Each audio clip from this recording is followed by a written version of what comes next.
Expansion, contraction, increase और decrease in supply, ये जो क्वेश्चन है इसमें कम से कम 6-8 क्वेश्चन एक साथ है। तो अभी हम इस वीडियो में चारों के चारों ग्राफ्स हम ड्रॉ करेंगे। तुम मेरे साथ ड्रॉ करोगे जब मैं बोलूंगा। पहले हम कंसेप्चुअल क्लैरिटी लेंगे। सबसे पहले तो तुमको समझना पड़ेगा वेरिएशन इन सप्लाई। तुम बोलोगे सर एक्सपांशन कॉन्ट्रैक्शन था, अभी आते वेरिएशन इन सप्लाई के दो पार्ट्स है। जब हम वेरिएशन इन सप्लाई बोलते हैं उसको एक्सपांशन और कॉन्ट्रैक्शन इन सप्लाई बोला जाता है। तो सवाल यह है कि वेरिएशन इन सप्लाई क्या होता है। वेरिएशन इन सप्लाई नंबर 1 उसमें एक्सपांशन और कॉन्ट्रैक्शन होता है। नंबर 2 प्राइस के बदलने से, सिर्फ प्राइस के बदलने से जो सप्लाई में बदलाव आता है उसको हम क्या बोलते हैं, वेरिएशन इन सप्लाई। अब प्राइस ऊपर भी जा सकता है और नीचे भी आ सकता है, बराबर है। तो जब प्राइस ऊपर जाता है उसके वजह से जब क्वांटिटी बढ़ता है उसको एक्सपांशन इन सप्लाई बोलते हैं। Let us start. पहले तो मीनिंग बताऊंगा फिर ग्राफ हम ड्रॉ करेंगे। Expansion of supply means quantity का बढ़ना प्राइस के बढ़ने के वजह से। अब ये सप्लायर कौन करता है, फर्म करता है, ठीक है। फर्म मतलब कोई भी दुकानदार ले लो। एज्यूमिंग कॉस्ट सेम है, प्राइस बढ़ गया तो प्रॉफिट मार्जिन बढ़ जाएगा। Do you agree? तुम्हारे पास प्याज पड़ा हुआ है स्टॉक में 20 रुपया, सडनली मार्केट भाव बढ़ के 30 रुपया हुआ तो तुमको 10 रुपया ज्यादा मिलेगा, तो तुम कोशिश करोगे क्वांटिटी ज्यादा गोडाउन से लेके आने की। सो एक्सपांशन ऑफ सप्लाई में तुम क्वांटिटी बढ़ाते हो क्योंकि प्राइस बढ़ा है पर कॉस्ट बढ़ा नहीं है, तो तुम्हारा मार्जिन ज्यादा मिलेगा। इसलिए एक्सपांशन ऑफ सप्लाई में याद रखना प्राइस के बढ़ने से तुम्हारा क्वांटिटी जब बढ़ता है उसको एक्सपांशन ऑफ सप्लाई बोलते हैं। तुम मेरे साथ पैरेलली ग्राफ ड्रॉ भी करोगे, ये रहा, ठीक है। नाउ सबसे पहले ये तुम्हारा एक्स एक्सिस, ये तुम पहले एक बार ड्रॉ कर लेते हैं। देखो पहले ओपी किया, फिर ऊपर OP1 लिखा। तुम ऐसे ही ड्रॉ करोगे और फिर मैं पूरा का पूरा ग्राफ एक एक करके पॉइंट वाइज बताऊंगा जिससे तुम्हारा लर्निंग बहुत आसान हो जाएगा, ठीक है। ये पूरा का पूरा ग्राफ है। पहले हम समझेंगे ये ग्राफ के बारे में। सबसे पहले तुम मीनिंग बोलोगे, expansion of supply quantity supply का बढ़ना प्राइस के बढ़ने के वजह से, ठीक है। Now on the X axis क्या दिया है बताओ, क्वांटिटी सप्लाइड, बराबर है। ये एक्स एक्सिस में क्या दिया है, क्वांटिटी सप्लाइड। ओ क्या है, point of origin. On the Y axis क्या दिया हुआ है, प्राइस। ओपी क्या है, ओरिजिनल प्राइस। ओक्यू क्या है, ओरिजिनल क्वांटिटी। प्राइस बढ़ा, ओ ये इक्विलिब्रियम पॉइंट था वो भी बताऊंगा। प्राइस बढ़ा ओपी से OP1 तो क्वांटिटी बढ़ा OQ से OQ1, ठीक है। अब इसको पॉइंट वाइज कैसे लिखोगे, ऑन द एक्स एक्सिस क्या दिया है, quantity supplied. Number 2 O is a point of origin. On the Y axis क्या दिया हुआ है, प्राइस। OP ओरिजिनल प्राइस है, OQ ओरिजिनल क्वांटिटी है।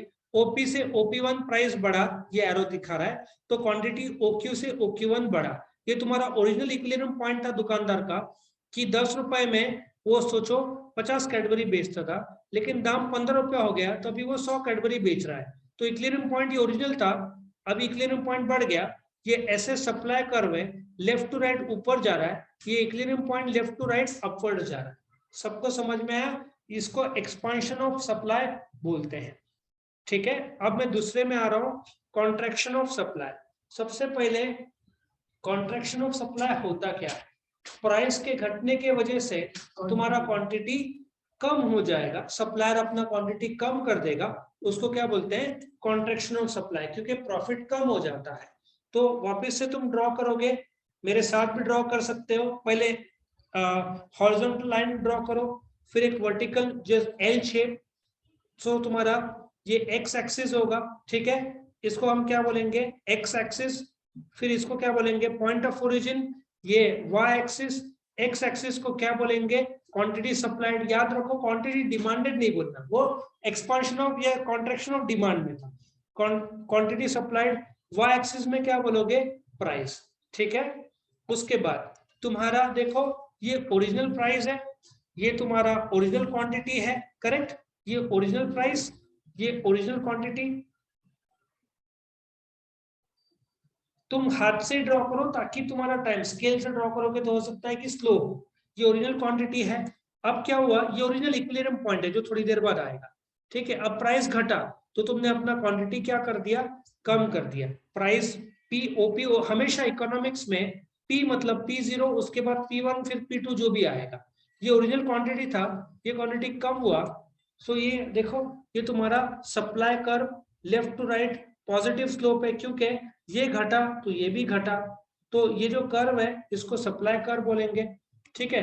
ये तुम्हारा ओरिजिनल इक्विलिब्रियम पॉइंट था, लेकिन जब प्राइस घटा तो तुमने क्वांटिटी घटा दिया, नया इक्विलिब्रियम पॉइंट। सो पहले याद रखो प्राइस चेंज होगा, प्राइस घटा है, उसके वजह से क्या चेंज होगा, क्वांटिटी कम होएगा, ये क्वांटिटी चेंज हुआ।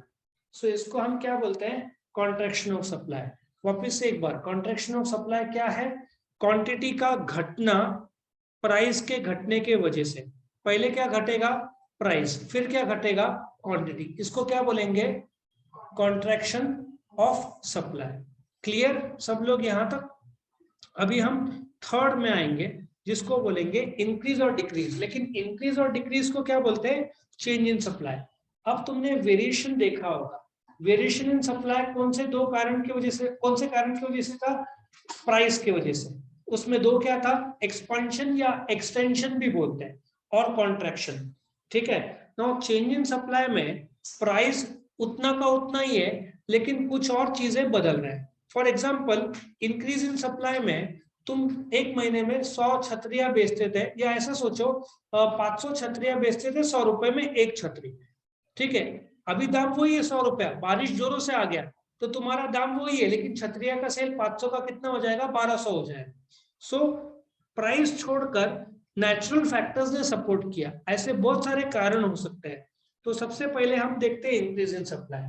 तो I hope you understand, increase in supply में फर्म का क्वांटिटी बढ़ रहा है, प्राइस वही है लेकिन क्वांटिटी बढ़ रहा है। कुछ ऐसे चीजें जो तुम्हारे लिए अच्छे हो रहे हैं, ठीक है। सर जैसे वो केरी का एग्जांपल आपने उस दिन दिया, हाँ क्या था, बोल एक बार, तो उसमें कोशिश करते हैं। सर वो जैसे ही बारिश आना चालू, मतलब हाँ वो अपन डिक्रीज में देंगे क्योंकि दाम वही है, लेकिन सप्लाई नहीं कर पाएंगे क्योंकि नैसर्गिक फैक्टर्स अफेक्ट करेगा, खत्म हो जाएगा। अभी बस 7-8 दिन बचा है, उसके बाद कैरी खत्म हो जाएगा, क्योंकि नैसर्गिक कैरी जून 15, लेकिन जुलाई बहुत लंबा खींच गया, अभी कैरी नहीं उगेगा। बारिश में तो गिर जाते हैं ना पेड़ से।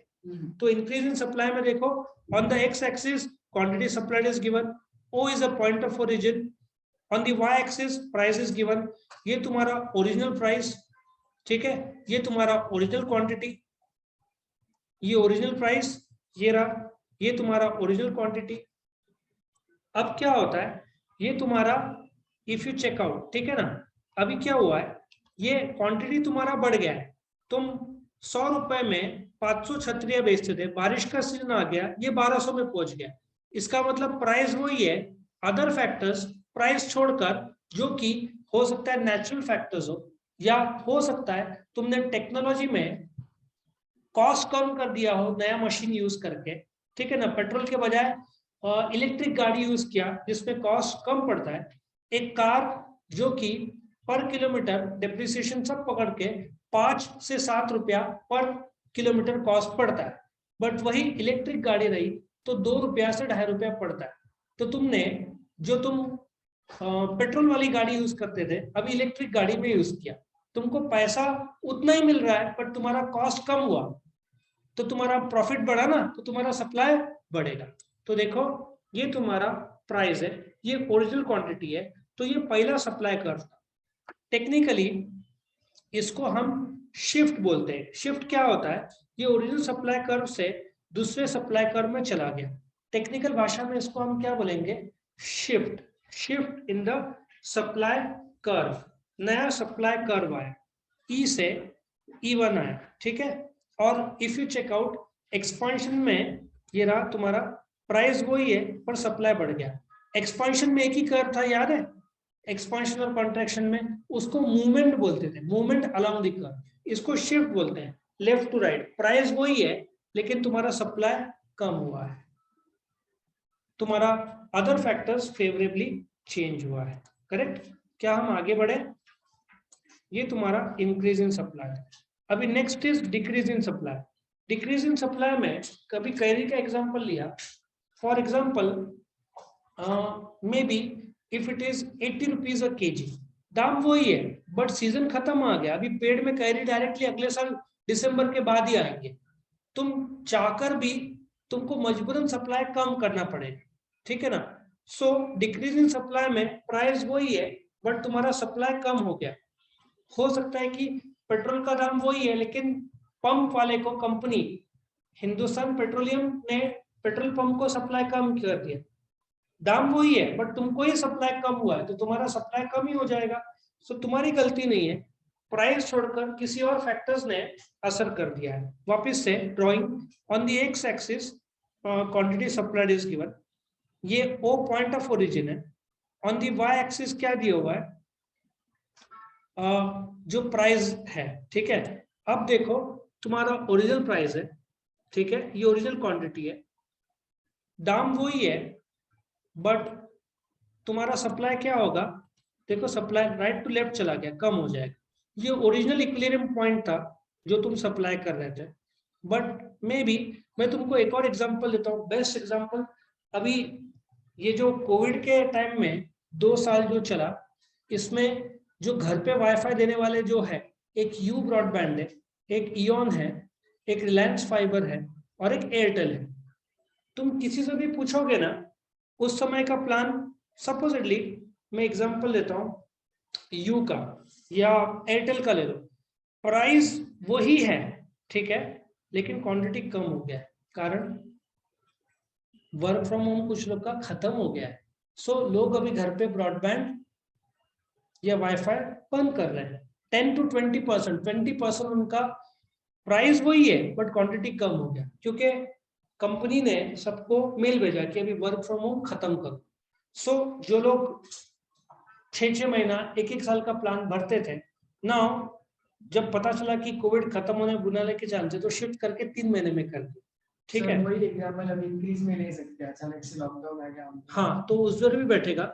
आई थिंक वो एग्जांपल डाल सकते हो कि यदि तुम्हारा प्लान 6 महीने का 3000 है और साल का 6000 है, मैं एज्यूम कर रहा हूँ 40-50 घरगुती में नॉर्मली 40 to 50 MBPS लोग रखते हैं, ठीक है ना, उसमें टाटा स्काई सब चल जाता है। सो जो प्राइस है, सडनली कोविड आ गया तो लोग वाईफाई एक्चुअली रखे भी नहीं थे, बहुत सारे, मेरे यहाँ खुद वाईफाई नहीं था। सो वर्क फ्रॉम होम जब आ गया, तुमने क्या किया, तुम्हारा प्राइस वही है, प्राइस चेंज नहीं हुआ है बट सडनली क्वांटिटी बढ़ गया, वो इंक्रीज था, लेकिन कोविड चला गया, वर्क फ्रॉम होम अभी खत्म, बहुत कंपनीज ने खत्म कर दिया है और सीधा बोला या तो नौकरी छोड़ो या तो काम पे आओ। हाइब्रिड जो है ना, वर्क फ्रॉम होम भी कुछ कंपनी है L&T जैसे फ्लेक्सिबल रखते हैं, ठीक है, तेरा ये हो गया ना टारगेट, तेरे को 15 दिन work from home. Hybrid culture थोड़ा सा आ गया, लेकिन हाइब्रिड कल्चर में उतना वाईफाई नहीं लगेगा, ठीक है ना, जितना पहले लगता था, और बहुत सारे ने तो स्ट्रेट बंद ही कर दिया है। सो नाउ कोविड खत्म हो गया, दाम वही है प्लान के, लेकिन तुम्हारा क्वांटिटी कम हो गया, इसको क्या बोलते हैं, डिक्रीज इन सप्लाई। तो तुम्हारा ये 4 था, एक्सपेंशन, कॉन्ट्रैक्शन, इंक्रीज और डिक्रीज इन सप्लाई। इसका जो चारों का डिस्टिंग्विश है वो मैं अगले वीडियो में बताऊंगा।